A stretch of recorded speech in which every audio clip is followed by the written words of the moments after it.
The rain began without warning, thin at first, then heavier, streaking the glass walls of the office building. Daniel stood across the street, keys in his hand, frozen by something he could not yet name. He had come back for a forgotten file, annoyed at himself for being careless. That small mistake changed everything. Inside the conference room, on the top floor, the lights were still on. Daniel wouldn't normally look up, but something pulled his eyes there. Through the glass, he saw two figures. One was impossible too. Mistake. Marcus, his best friend, his business partner. The man who had stood beside him when the company was nothing more than a risky idea and sleepless nights. The other figure made Daniel's breath stop. Claire, his wife. They stood close, not touching, but the space between them felt charged. Marcus held a folder, thick and familiar. Daniel recognized it instantly. He had reviewed those documents 12 times.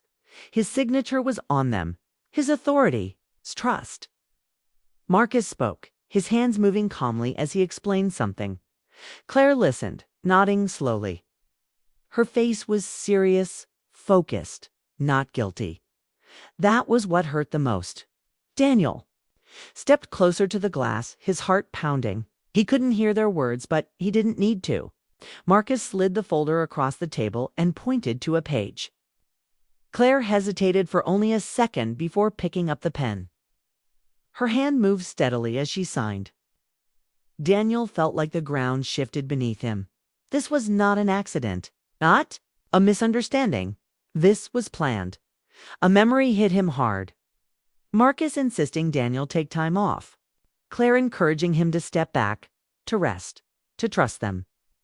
Late nights, Marcus claimed, were about investors. Claire's distracted smiles, the way she avoided talking about work. It all lined up now, sharp and cruel. Daniel took a step. Back then, another. His chest felt tight, his breathing shallow. He knew if he stayed even one more second, he would walk in, confront them, and lose control. He wasn't ready for that. Not yet. He turned and walked away. The elevator ride down felt endless. Each floor passed in silence, the hum of the machine loud in his ears. His hands shook, but his face remained still. By the time he reached the lobby, something inside him had gone quiet. Not calm, just empty. Outside, the rain had grown heavier. Daniel got into his car and sat there without starting the engine. His phone buzzed. A message from Claire. Running late. Don't wait up. Daniel stared at the screen, then placed the phone face down on the seat. He finally started car and pulled into the road.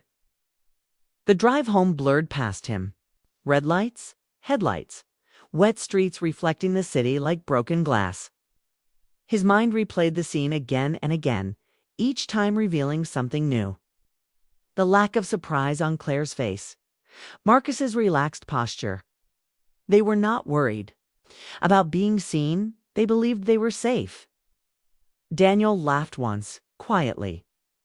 A short, bitter sound. He thought back to the beginning, the garage where he and Marcus first worked, eating cheap food, dreaming big. Marcus had called him a brother. He remembered Claire supporting him through the hardest years, believing in him when the company nearly failed. Those memories now felt like lies rewritten by time. When Daniel reached home, the house was dark. He didn't turn on the lights. He sat at the kitchen table, still in his coat, rain dripping onto the floor. His thoughts moved fast, sharp, focused. The pain was there, deep and heavy, but beneath it was something else forming. Understanding. Marcus had always wanted more. Control. Claire had grown tired of Daniel's caution. They saw him as an obstacle, not a partner, not a husband. In their minds, this betrayal was practical, necessary, even justified. Daniel clenched his jaw. He stood and walked into his home office. Files lined the shelves. Hard drives sat locked in drawers. This was his world. He knew every detail of the company, every weakness and strength. Marcus might have thought he was clever, but he had underestimated one thing. Daniel had built this from nothing. He opened his laptop and began reviewing emails, contracts, timelines. His mind worked quickly, cutting through emotion with sharp focus. He saw the gaps in Marcus's plan almost immediately. Sloppy shortcuts, overconfidence. Marcus believed Daniel wouldn't notice until it was too late. Claire believed Daniel would forgive. That thought made Daniel stop. He leaned back in his chair, staring at the ceiling. Forgiveness felt impossible. Revenge felt dangerous, too. He had always believed himself to be a fair man, careful, measured. Now he stood at the edge of something darker, something powerful. The house remained silent. Hours passed unnoticed. When the front door finally opened, Daniel didn't move. Claire's footsteps were quiet as she entered, pausing when she saw the light from the office. "Daniel," she called softly. He closed the laptop and stood, stepping into the hallway. Their eyes met. For a brief moment, something flickered across her face. Surprise, fear, then control returned. "You're home late," Daniel said evenly. "So are you," she replied, forcing a small smile. They stood there, both aware of the truth sitting between them like a wall. Claire spoke again, filling the silence with careful words about work, about stress, about plans for the weekend. Daniel listened, studying her face, her tone, the way she avoided specifics. He nodded when expected, said nothing when silence. Returned that night, they lay in bed facing opposite directions. Claire fell asleep quickly. Daniel stared into the dark, fully awake. The betrayal replayed again, but now it no longer shocked him. It fueled him. By morning, Daniel had made a quiet decision. He would not confront them yet. He would not react with anger or tears. He would watch, learn, prepare. Revenge was no longer a sudden urge. Sleep stopped coming to Daniel. Nights turned into long hours of staring at the ceiling, listening to the slow rhythm of Claire's breathing beside him. His mind never rested. Every memory replayed with new meaning. Every smile now felt rehearsed. Every word sounded measured. He learned quickly that betrayal did not shout. It whispered. Days moved fast. Daniel returned to work and played his role well. Calm, focused, slightly distant, but not suspicious. Marcus greeted him like always, confident and relaxed, speaking about growth, expansion, and the future they were supposedly building together. Daniel listened carefully, catching every detail, every slip. Marcus spoke as if the outcome was already decided. That confidence told Daniel everything. Daniel began collecting information quietly. He reviewed contracts late at night, traced email chains, checked timelines. The deeper he looked, the clearer the picture became. Marcus had rushed certain deals, cutting corners Daniel would never allow. He had leaned on Claire to gain legal access, knowing Daniel trusted her without question. They had convinced themselves this was efficiency, not betrayal. Claire watched Daniel closely now. She asked gentle questions, tested his mood, searched his face for signs of suspicion. Daniel gave her nothing. He answered simply. He smiled. When needed, inside, every look from her felt heavy. He wondered how long she had been planning this. Weeks, months, longer. The weight of it all settled into his chest. But it did not slow him down. Pain sharpened his focus. Each morning he woke with a clear purpose, not rage. Control still, doubt followed him everywhere. There were moments, quiet ones, when Daniel remembered who Marcus used to be. The man who once refused a deal because it felt wrong. The man who celebrated every small win like it mattered.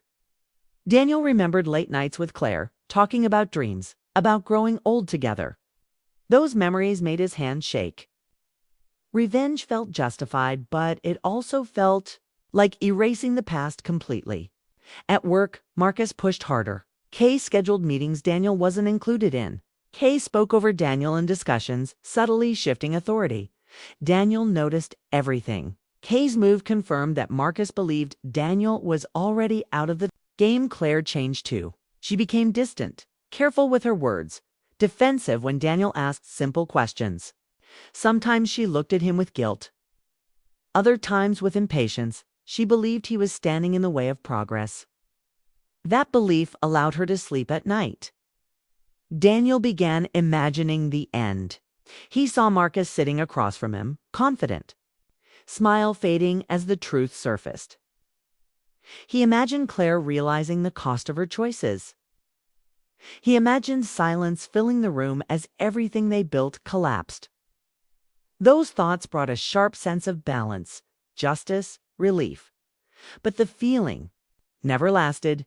Instead, it left behind a hollow ache. Daniel realized revenge promised closure, but offered no peace. Still, walking away felt like surrender, like allowing the betrayal to stand unchallenged. The conflict grew heavier each day. Daniel tested small boundaries. He delayed approvals, asked pointed questions in meetings. Marcus grew tense but hid. It will, Claire noticed immediately. Their private conversations became colder, shorter. Daniel felt the distance stretch wider, like a rope pulled tight. One night, Marcus invited Daniel for a drink. The offer felt calculated. They sat in a quiet bar, low light, no distractions. Marcus talked about pressure, about leadership, about making hard choices. He spoke as if seeking agreement, not forgiveness. Daniel listened, studying the man he thought he knew. You ever feel like some people hold things back without realizing it? Marcus asked. Daniel met his eyes. Sometimes people mistake caution for weakness. Marcus smiled thinly. Or fear. Daniel said nothing. That conversation confirmed it. Marcus didn't see himself as wrong. He saw himself as necessary. In his mind, betrayal was progress. Daniel left the bar knowing something important. Exposing Marcus would not make him regret anything, would only harden him. At home, the silence between Daniel and Claire grew louder. They spoke about routine things, bills, plans, nothing that mattered. One evening, Claire finally broke. You're different, she said. Distant, Daniel looked at her. People. Change, she searched his face. Is there something you want to ask me? Daniel felt the question press against. This was the moment he could confront her. Demand the truth, end the pretending. His mouth opened, then closed again. No, he said quietly. Claire nodded, relieved. But disappointment flickered across her face too. She wanted him to fight, to react. His silence unsettled her more than anger ever could. Daniel returned to his office and reviewed his final option.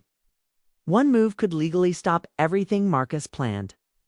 It wouldn't destroy him completely, but it would strip away control and expose the truth to the board. The company would suffer. It's what everyone involved, including Daniel. He stared at the screen for a long time. Revenge meant loss. Not just for them, but for him. His reputation, his future, his identity. Walking away meant letting the betrayal stand, but keeping his integrity intact. The choice sat heavy in his hands. He watched the sky lighten through the window and felt the weight of every possible outcome. Revenge would prove he wasn't weak. Forgiveness would prove he wasn't broken. By morning, the tension had settled into something clear. Daniel knew what he would do, not because it was easy, but because it was the only choice he could live with. The meeting room felt colder than usual. Daniel arrived early and chose a seat near the window. Outside, the city moved as it always did, unaware that everything inside this room was about to change. He placed a slim folder on the table and folded. His breathing was steady, his mind was clear. Marcus entered first, confident, talking into his phone, smiling like the future already belonged to him. He ended the call and greeted Daniel with ease, pulling out a chair across from him. Moments later, Claire walked in. She paused when she saw Daniel already seated. Her eyes flicked to the folder, then back to his face. She said nothing and took her seat. The room filled slowly with board members. Small talk floated around. light and careless. Daniel listened without reacting. This was the moment everything led to. The weeks of silence, the sleepless nights, the planning, the doubt. Marcus stood to begin. He spoke clearly, confidently, presenting charts and projections. He talked about growth, control, and speed. He spoke as if Daniel were already a step behind, as if the decision was made. Daniel watched closely. When Marcus finished the room, turned toward Daniel. All eyes waited for his response. This was the final approval, the final step. Marcus leaned back, calm. Claire sat very still. Daniel stood. He didn't raise his voice. He didn't accuse. He didn't show anger. He spoke slowly, choosing each word with care. He thanked Marcus for the presentation, then asked a simple question about one clause. "In the agreement?" Marcus answered smoothly. Daniel nodded and asked another question, then another. The mood shifted. Daniel opened his folder and placed copies of documents on the table. He pointed out small details Marcus had skipped. Risks. Hidden under confident language, legal gaps, financial exposure. Each point landed quietly but firmly. The room grew silent. Board members leaned forward. Marcus's smile tightened. Daniel continued. He explained how rushing control would damage the company long term. How trust had been broken in the process. He didn't name names. He didn't need to. The truth was clear. The deal was unstable. The plan was flawed. Finally, Daniel closed the folder. "I won't sign," he said. The words settled heavy in the air. Marcus stood abruptly. "You're overreacting," he said, forcing a laugh. This was already discussed. Daniel met his eyes. "Not with me." Claire's face drained of color. She looked between them, understanding hitting hard and fast. This wasn't an emotional reaction. This was deliberate. The board members began whispering. Questions followed. Concerns rose. The momentum Marcus had built collapsed under scrutiny. Within minutes, the meeting ended without resolution. Marcus pulled Daniel aside outside the room. His calm was gone now, replaced with frustration. "You're ruining everything," he said sharply. "You think this makes you right?" Daniel answered evenly. "I think it stops you from taking what isn't yours." Claire stood nearby, silent, watching the distance between them widen, beyond repair. That afternoon, Daniel packed his office. He didn't wait for apologies. He didn't seek explanations. The company he built would change now, maybe shrink, maybe fail. But it would not be built on betrayal. At home that night, the silence felt different. Claire sat across from him at the kitchen table, hands folded tightly. She finally spoke. "You knew," she said. "Yes." "Why didn't you say anything?" Daniel looked at her, truly looked at her, and felt the last thread pull loose. "Because I needed to know who you were without me reacting." Tears filled her eyes. She tried to explain fear, pressure, ambition. She said she believed she was protecting their future.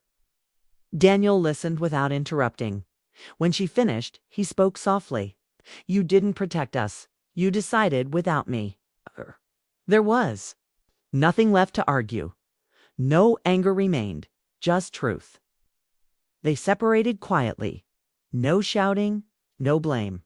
Just an understanding that something once broken could not return to what it was. Weeks passed. Daniel moved into a smaller place. He took time, away from everything familiar. The noise in his head slowly faded. Some days, regret crept in. He wondered what would have happened if he had gone through with revenge fully, if he had exposed everything and watched it burn. But those thoughts passed. He realized revenge would have tied him forever to that moment of betrayal. Walking away had cost him a future he imagined. But it gave him something else, peace. Marcus lost control of the company soon after. Not because of Daniel's actions alone, but because the cracks were already there. Claire started over too, carrying her own weight of regret. Daniel began again from nothing, just as he had once before. This time with clearer boundaries, stronger values, no illusions. Sometimes late at night, the memory returned. The glass wall, the signed paper. The moment everything changed, it still hurt. But it no longer owned him. Daniel learned that revenge promises strength, but demands a price. Walking away did not erase the wrong, but it ended its power. Justice didn't come from destruction. It came from choosing who he would become next. And that choice changed everything.